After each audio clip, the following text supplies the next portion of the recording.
최근 미국 주식시장이 정말 강합니다. CPI 지수가 예상치를 상회하건 PPI가 상회를 하건 잠깐 조정을 받고 다시금 오름세를 보이고 있어요. 특히 전세계 주식시장의 대장주 역할을 하고 있는 엔비디아가 어닝 서프라이즈를 또다시 발표하면서 시장을 주도하고 있죠. 이렇게 미국 시장이 거침없이 오르는 상황에서 미국 빅테크 주식을 가지고 있지 않은 사람들은 포모가 올 수밖에 없는 것 같아요. 그러다 보니 지금이라도 들어가야 하나? 지금 들어가는데 고점이면 어쩌지? 이런 생각도 들 수밖에 없고, 반대로 빅테크 주식을 꾸준히 모아온 투자자라면 역시 미국 성장주가 답이야 라고 말하겠죠. 또 한편으로는 너무 많이 올라갔는데 지금 팔아야 하나? 팔았는데 더 올라가면 속이 너무 쓰리고, 안 팔았다가 가격이 떨어지면 그것도 속이 쓰린데 라는 마음이 생길 것입니다. 이렇게 상승만을 거듭하는 시장에서 투자자라면 당연하게도 마음 한편에 불안함을 가져갈 수밖에 없고, 이 불안함을 어떻게 해결해야 하는가 라는 생각이 들 수밖에 없죠. 그래서 이런 고민거리를 조금이라도 해소가 가능한 투자 방법, 팀 셰르파 멘토가 알려주는 미래의 기대치를 현재의 가치로 환산시키는 마법의 세계 인컴 투자로 여러분들을 초대하겠습니다. 해당 내용은 두 편으로 나누어 1편에서는 기본적인 전략의 개념과 이론을 설명하고 2편에서 실제 투자에 어떤 상품을 사용할 수 있는지를 다루어 보겠습니다. 앞서 현재 미국 시장은 빅테크 중심의 신고가 랠리가 진행 중이라 말씀드렸습니다.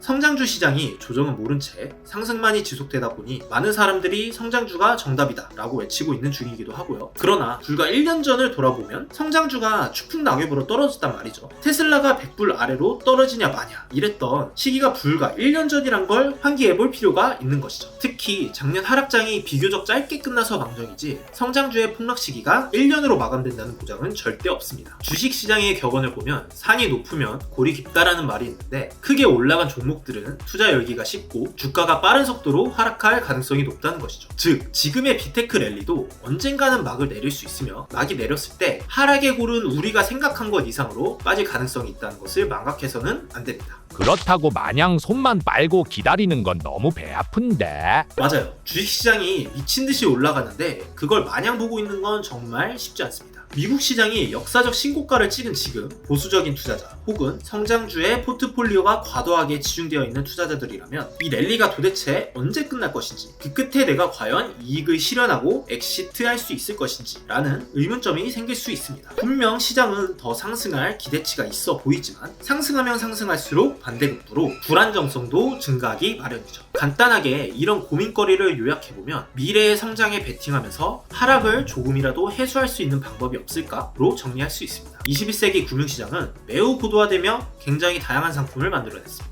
그 중에서도 커버드콜 전략은 미래의 기대치와 불안함을 현재의 가치로 환산해 수익으로 전환시키는 상품입니다. 기본 개념을 설명드리자면, 커버드콜 전략은 현물을 매수하면서 파생 상품인 콜옵션을 매도하는 전략을 말합니다. 콜옵션에 대해서 모르시는 분들을 위해 설명을 드리고 싶은데, 옵션 설명을 하면 내용이 너무 산으로 가기 때문에 커버드콜 전략을 이용하는 데 있어 문제가 없게 예시를 통해 간단하게 짚고 넘어가겠습니다. 지금 가장 핫한 종목인 엔비디아를 가지고 이야기를 해볼게요. 현재 엔비디아의 주가는 788달러입니다. 3월 말일에 엔비디아의 주가가 850달러를 넘을 것으로 제가 예상을 하고 있고, 누군가가 엔비디아 주식을 3월 말에 800달러에 살 수 있는 권리를 20불에 판매하고 있다 가정해보겠습니다. 저는 3월 말일에 엔비디아 주가를 850달러로 예상하고 있기 때문에 3월 말에 800달러의 엔비디아 주식을 살 수 있는 권리를 20불에 주고 산다면 30불의 시세 차익을 기대해 볼 수 있습니다. 반면 해당 권리를 판매한 사람은 3월 말에 주가가 800달러 이하라면 손해 없이 30불의 매도 수익을 얻을 수 있고, 주가가 850달러로 마감됐다면 20달러의 손실을 보게 됩니다. 여기서 3월 말에 800달러에 살 수 있는 권리를 판매하는 것이 바로 콜옵션 매도이고, 콜옵션 매도자가 권리를 매도함으로써 얻은 차익을 옵션 매도 프리미엄이라 부릅니다. 즉 콜옵션 매도자는 미래의 일정 주가 상승분 및 변동성을 현재의 가치로 환산한 확정 수익을 얻게 되는 것이죠. 어려운데요. 완벽하게 이해할 필요는 없고, 결국 옵션 매도 프리미엄을 통해 주가 상승의 일정 부분을 현재 수익으로서 전환했다 생각하시면 되겠습니다. 다시 돌아가 커버드콜에 대해서 설명하면, 현물 주식을 매수해 주가 상승분의 수익을 얻으면서 일정 비율로 해당 주식 혹은 지수의 콜옵션을 매도해 프리미엄을 얻는 방식입니다.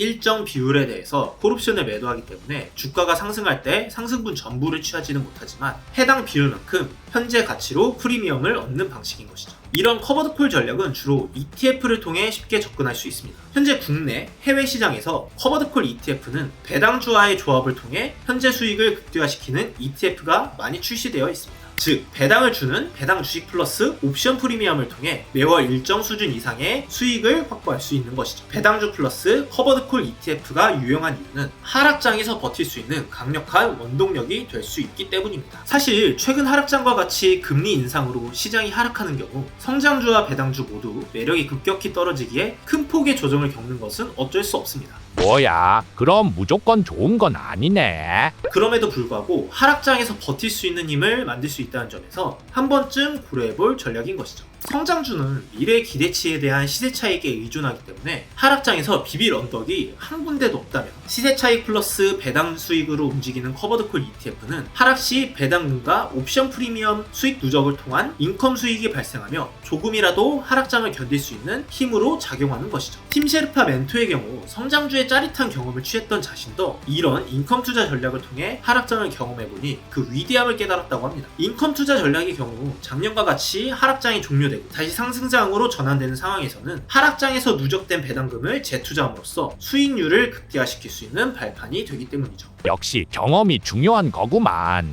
네, 대충 기본 개념을 설명했으니 이제 실제 어떤 상품들이 있는지 2편에서 이야기를 해보겠습니다.